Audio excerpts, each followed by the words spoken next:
This is the stage of the season where everybody's putting their neck on the line with what they think will happen in 2025, or just saying things deliberately to be divisive and create conversation. We are going to join in that with our 2025 season Red Hot Takes. And Ed, you are first up talking about a season 2 quarterback. Yes, Mr. Caleb Williams, who we have spoken about in a number of our off-season shows. And I've got to take, I'm not sure if this is hot, maybe lukewarm, because I think there's a definite chance of this happening. So my hot take is that he's going to be a top 6 quarterback this season for fantasy. And there are a number of reasons why I think that. He's had upgrades in his supporting cast. Of course, DJ Moore is still there, but some decent draft picks now. Roma Dunze in his sophomore year, and we love a sophomore receiver. And then Colston Loveland and Luther Burden. But I think the biggest upgrade for him has been at head coach, and that is Ben Johnson, who's had his success, of course, with Jared Goff in Detroit. And I think that is a significant upgrade that will really kind of elevate Williams from a quarterback perspective. There's also been some improvement at O-line. And I think we forget that Caleb Williams has got pretty decent rushing upside. Just to give you an idea of how good his rushing is, last year he had 489 rushing yards. That compares to Josh Allen, who only had 531 rushing yards. So quite similar. We won't talk about the rushing touchdowns. That's 12-0 in favour of Josh Allen. But there's clearly an area for Caleb Williams to improve.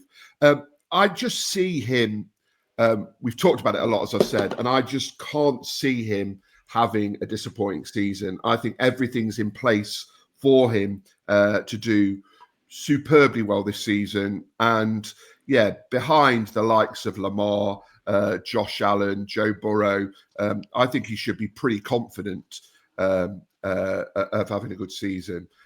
We are recording the day after the news that Micah Parsons to the Packers has moved. That's why Tom's got such a big smile on his face. So that might affect him in a couple of the divisional games. But yeah, I'm still pretty confident Caleb Williams is going to have a good season. Now, Tom is here to act as judge, jury, and possibly executioner when it comes to our hot takes. Tom, thoughts? Yeah, I like this one. I think it's an excellent pick. I mean, top 6 might be a little bit of a stretch, but certainly QB1. I think that, there's been plenty of improvement around him, like you say. The new head coach is going to make a massive, massive difference. And you also didn't mention DeAndre Swift, of course, who they brought in, who's pretty decent pass-catching running back. So I think this is as you say, it's a fairly good take. Top 6 might be a little bit of a stretch, but certainly QB1, definitely, I feel. Yeah. I think we can certainly throw out last year. We've spoken a number of times about a number of quarterbacks, that this idea of a quarterback coming in and producing straight away year one. Yes, we've seen plenty of examples over the last few years, but still isn't the norm. Most quarterbacks you see year 2, year 3 will kick on. So this is certainly the proving ground, and everything is there for him. So it will be a significant ADP value, though, if he does manage that. Have you got much of him anywhere in your fantasy rosters, Ed? I've got a few Caleb Williams, yes, because he tends to be available where I'm looking to draft a quarterback. So I have got quite a few Caleb Williams, and I think I've got great value where I've got him, because I'm really confident he's going to. I mean, I've deliberately stretched it a little bit to make it a hot take, because I don't think top 10 would be a hot take, because I think he will be top 10. So yeah, I've got good value wherever I've got him. When we say about that, I struggle with the hot takes to realize just how hot they are or are not, because when you start to put your case together, you just convince yourself even more that it's definitely going to happen. I wonder now. I think that my first pick isn't necessarily scorching hot, but I imagine may annoy one or two, and that is Omarion Hampton will outperform Ashton Genty. So my measure for this is going to be the old average points per game. I think that's the only way to kind of base it. You could pick and choose any metric where anyone outperforms anybody else. This is not an anti-Ashton Genty take. at all. There was some nonsense that we saw on social media after his first preseason game. Oh, he's a bust. He's not got it. And preseason's preseason. He had a really solid second appearance. This is not an anti-Ashton Genty take.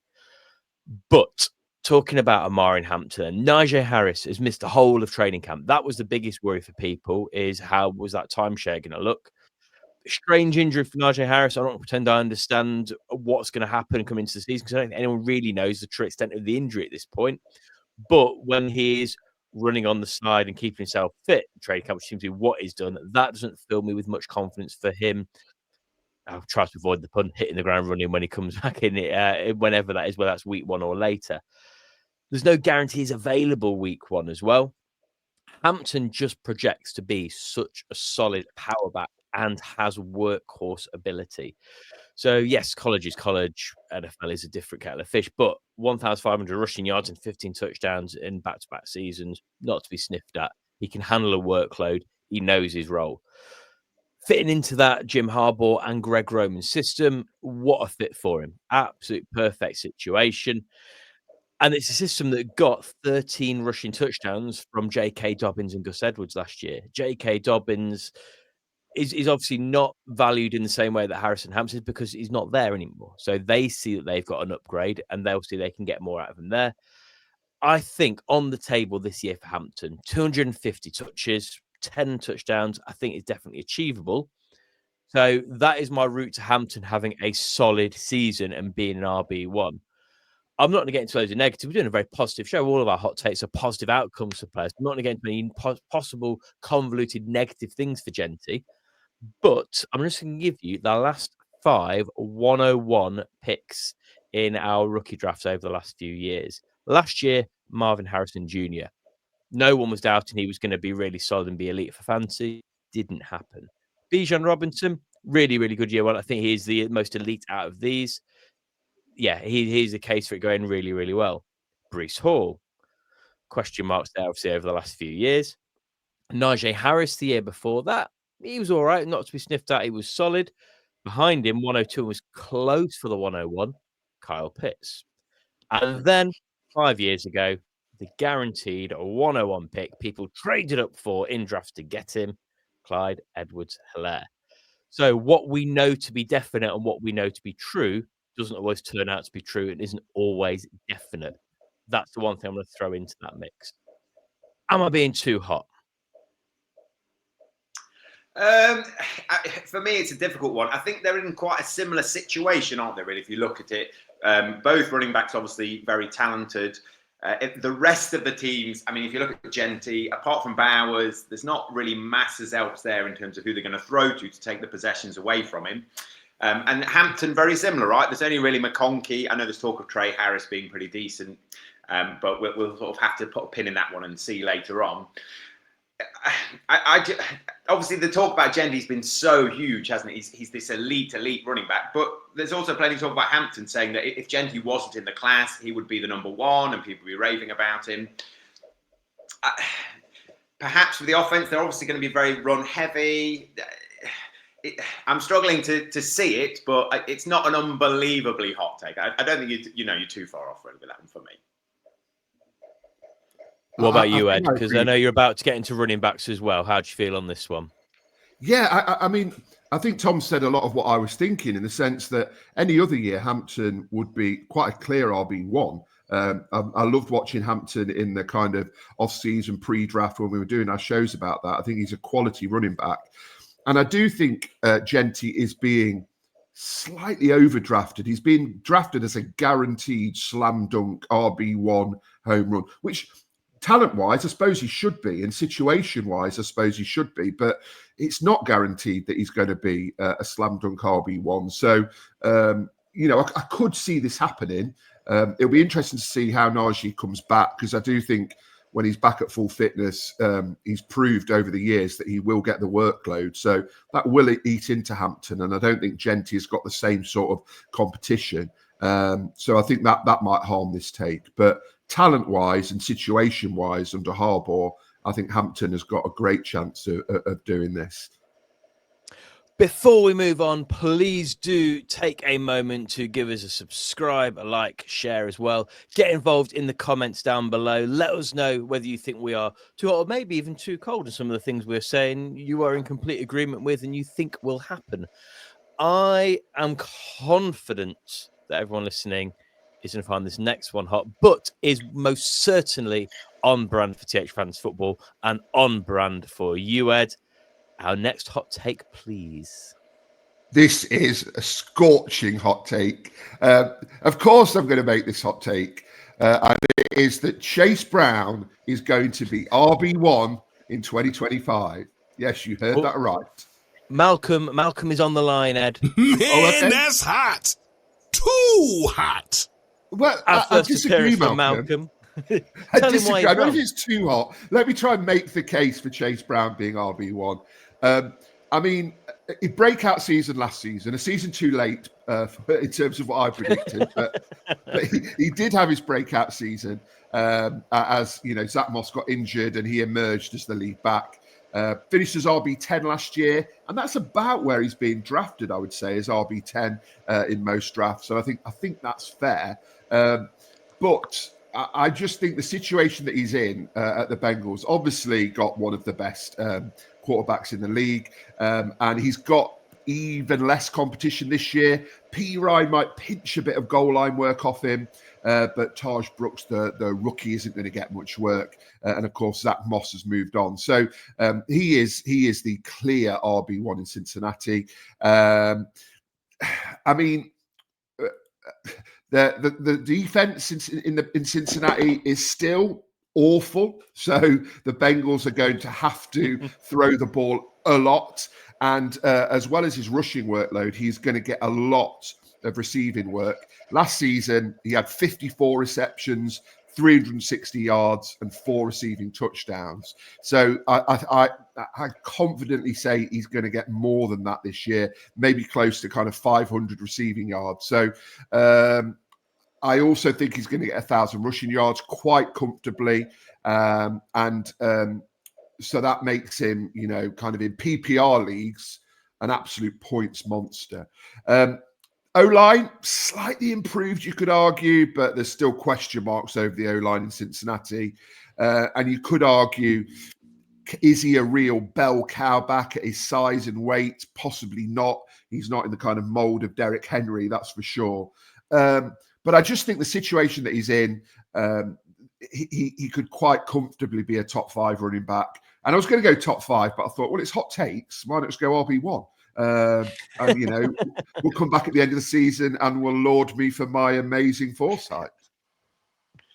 I have to say, I'm not convinced on this one. You know, I do see him having a good season, but I mean, look at just any of the names ahead of him, really.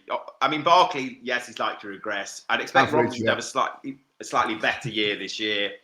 You know, Gibbs, I can't see him outscoring Gibbs. Henry, maybe average. CMC, top 5, probably top 5. But I mean, thank you for bringing something that's a very good talking point to the show, Ed. And put it on the line. But I just can't see this one, if I'm honest. Oh, okay.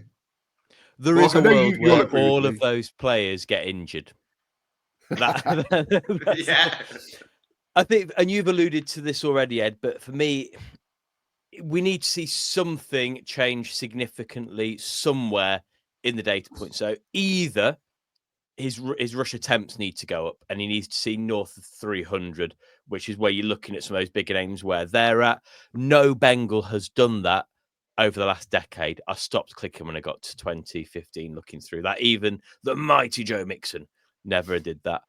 Or he needs a big uptick in his rushing touchdowns. That could do it going up significantly. His receiving work as well, actually, like you said, is solid. It's a real good kind of string to his bow in that. And he's not a million miles away off what Jahmyr Gibbs did last year. So Chase, 54 receptions, 360 yards, 4 touchdowns versus Gibbs, 52 receptions, 517 yards, 4 touchdowns. So Gibbs is more productive with that. The key separator there comes back to the rushing touchdowns. Gibbs, 16, Chase, 7. So regression from Gibbs is what you're saying. Yeah. I think your main route to this is everyone else doing badly rather than Chase Brown doing well ahead. Oh, you're So going to have egg on your face. something significant has got to happen there. The like you say, top 5 would have been a mildly toasty take, That'd be boring, wouldn't it? and I could It's see hot a route takes. to that.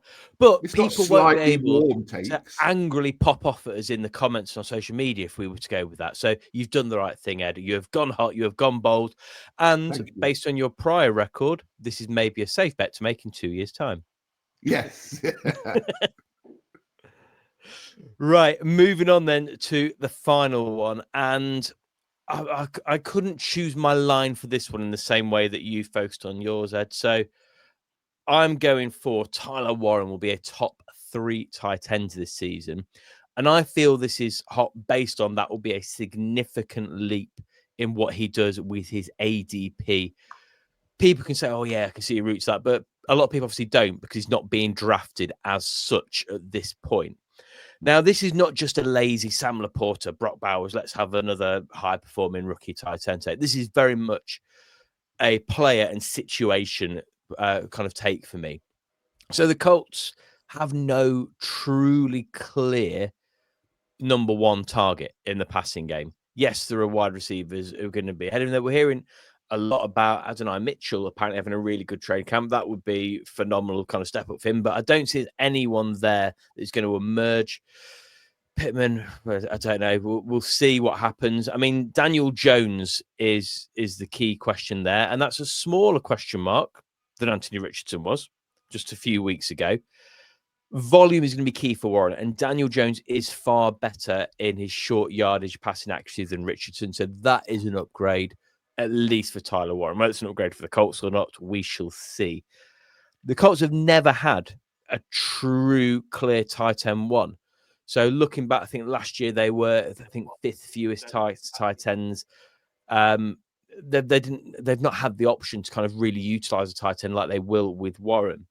Daniel Jones's average depth of target has never been massive. Last year, 7.36. He was out for most of 2023. 2022, 6.42. So his average depth of target is lower in kind of the general scheme of quarterbacks that have got 400, 500 attempts on the season. His production at tight end has historically been pretty good. So Engram averaged 6.8 targets per game with Daniel Jones during their time together. Similar-ish in the situation that who were the wide receiver options for Daniel Jones there? Saquon obviously picking up some work out of the backfield, but Engram emerged as that safety blanket for Daniel Jones, and Daniel Jones needs a safety blanket when it comes to his passing game. Warren is also so versatile. So at Penn State, he lined up in line, in the slot, in the backfield, and even as Wildcat QB. Maybe he'll end up playing QB this year if it goes horribly, horribly wrong for Danny Dimes. So he will always be on the field because he can just do so many things. The list of rookie wide receivers with more yards than him last year in college in 2024. How many are on that list, gentlemen? 10. 5. 2. McMillan and Hunter. How many have had more receptions than him last year? 35. I'm going to go with 12. Let's go none. So he was so productive in the receiving game. And yes, there's lots of things situationally to be spoken about there. It's kind of comparing apples and oranges when you're looking at some of the situations, some of the schemes, some of the divisions, some of the matchups that players are in. But he was incredibly productive then. There's the question marks about he did it over 1 year. He did it 2024. We hadn't seen that workload before, but he has done it. That is my case for Tyler Warren being a top 3. I did think about saying the tight end 1 overall. I couldn't genuinely sit there and say that would be ridiculous. But say at ADP, that would be a significantly positive return for your draft capital. Where are we at with this one, gents? I mean, the odds of him, he's not going to be time 1, is he? Obviously, that's going to very likely be Bowers. For me, McBride. Last year, obviously, it was Sam Laporta. Well, I mean, Bowers, I can't see him outscoring Bowers. I can't see him outscoring McBride. So I think if he's going to be top 3, it's literally going to be number 3 for me. Obviously you've got, as you say, Laporte, you've got Kittle, you've got Hawkinson coming back. He will be a fantastic value if he does get top 3. But as I say, for me, he will only get 3 out of all. If he's going to do it, it will be literally tight end 3. And it's quite a push, I think, this one. Not quite as big as, Chase Brown for RB1, but it is quite a push, I would say. Yeah. He won't outscore McBride, Bowers, and Kittle, so I can't see him being top 3. I could see him possibly sneaking into the top 5. I think I agree with a lot of what you said. There is one caveat. I think the Colts are going to be absolutely atrocious this season, and they that's might. Not a caveat. That's the headline. That's the headline. They might struggle to get a win. Never mind do anything else. So I don't know. Maybe if they're chasing a game, he might get a few garbage time points. But yeah, I think the Colts. I worry for them this season. I think they're going to be really poor, and that might impact him. But yeah, I do think he's going to have a good season. And he's going off the board about tight end 10, 11, isn't he? So I think if you're drafting him there, you're getting good value. Do you not think he's going to struggle with Dimes? Quarterback-wise, it's awful, isn't it? Danny Dimes or Richardson. Oh, yeah. Maybe one for in a season's time, perhaps, if they draft a decent quarterback or trade for a quarterback at some point. But maybe just a little bit of a stretch for this year, perhaps. I think that's where our slight twist on the old catchphrase of a rookie quarterback's best friend is his tight end. A bad quarterback's best friend can often also be his tight end. So I think its volume is when you get in there. And if you think back to last year, takes cool down over time. If you think of hindsight, if we'd said last year, I'd said this to Brock Bowers. If I said Brock Bowers was going to be head and shoulders tight end 1, well, no, because that'll be Sam Laporte. Travis Kelce still got in him. George Kittle was going to be up there. If we'd said a couple of years ago, Sam Laporte was going to be just the best rookie tight end. No, because that was obviously going to be Dalton Kincaid. So that is why it's a hot take, though. There is a world where we can roll back to one of these end of the season and go, look, we were so clever. Chances are we'll look back at the end of the year and go, let's not talk about those again because it makes we'll ignore it. But please do get yourself involved in the comments below. Let us know which of our hot takes you think is the hottest, which you think is the most probable, why you think we are idiots, but also your own hot takes, your own letters, hear those as well. But we'll be back in a couple of days for our Sunday Night Bet Club pre-season show, looking at season-long bets for the whole of the 2012 NFL season.